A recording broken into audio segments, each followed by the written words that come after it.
Welcome to అమ్మ recipes. అమ్మ రెసిపీస్లో ఈరోజు చామదుంప పులుసు ఎలా తయారు చేయాలో చూద్దాము. కావాల్సిన పదార్థాలు: చామదుంపలు 1/2 కేజీ. వీటిని కొద్దిగా సాల్ట్ వేసుకొని ఉడికించి తొక్క తీసి చిన్న చిన్న ముక్కలుగా కట్ చేసి పెట్టుకోవాలి. ఆనియన్స్ 3 మీడియం సైజు తీసుకున్నాను. పచ్చిమిర్చి 4 సన్నగా తరిగి పెట్టుకోవాలి. అల్లం వెల్లుల్లి పేస్ట్ 1/2 టేబుల్ స్పూను. కొద్దిగా చింతపండు పులుసు, కారం 1 టేబుల్ స్పూను, పసుపు కొద్దిగా, గరం మసాలా పౌడర్ కొద్దిగా, కొత్తిమీర కొద్దిగా, కరివేపాకు రెమ్మలు 2, సాల్ట్ టేస్ట్కి సరిపడా, ఆయిల్ 2 టేబుల్ స్పూన్లు. ఎలా తయారు చేయాలో చూద్దాము. స్టవ్ వెలిగించి ప్యాన్ పెట్టుకొని అందులో 2 టేబుల్ స్పూన్ ఆయిల్ వేసుకోవాలి. ఆయిల్ హీట్ ఎక్కాక అందులో ఆనియన్స్ వేసుకోవాలి.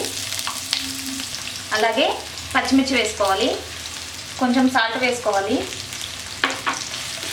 ఇవన్నీ వేసి ఒకసారి మిక్స్ చేసుకోవాలి. వీటిని కొద్దిగా దూరగా వేయించుకోవాలి. ఆనియన్స్ కొద్దిగా దూరగా వేగాయి. ఇప్పుడు ఇందులో కరివేపాకు వేసుకున్నాము. ఇప్పుడు ఇందులో అల్లం వెల్లుల్లి పేస్ట్ వేసుకోవాలి.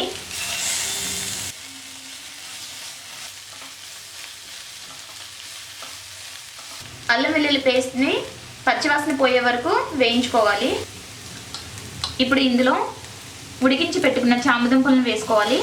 అలాగే కారం వేసుకోవాలి, పసుపు, ఇవన్నీ వేసి బాగా కలుపుకోవాలి.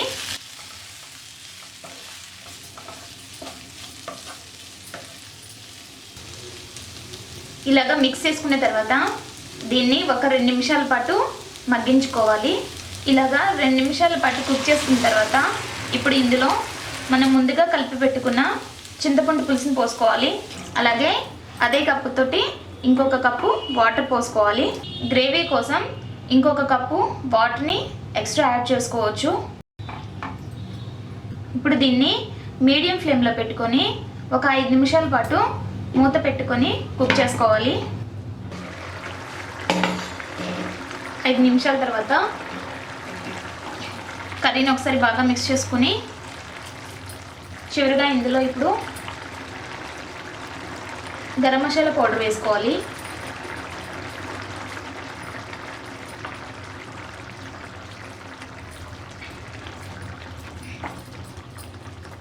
గరం మసాలా పౌడర్ వేసుకున్న తర్వాత ఒకసారి మిక్స్ చేసుకోవాలి. చామదుంప పులుసు రెడీ అయిపోయింది.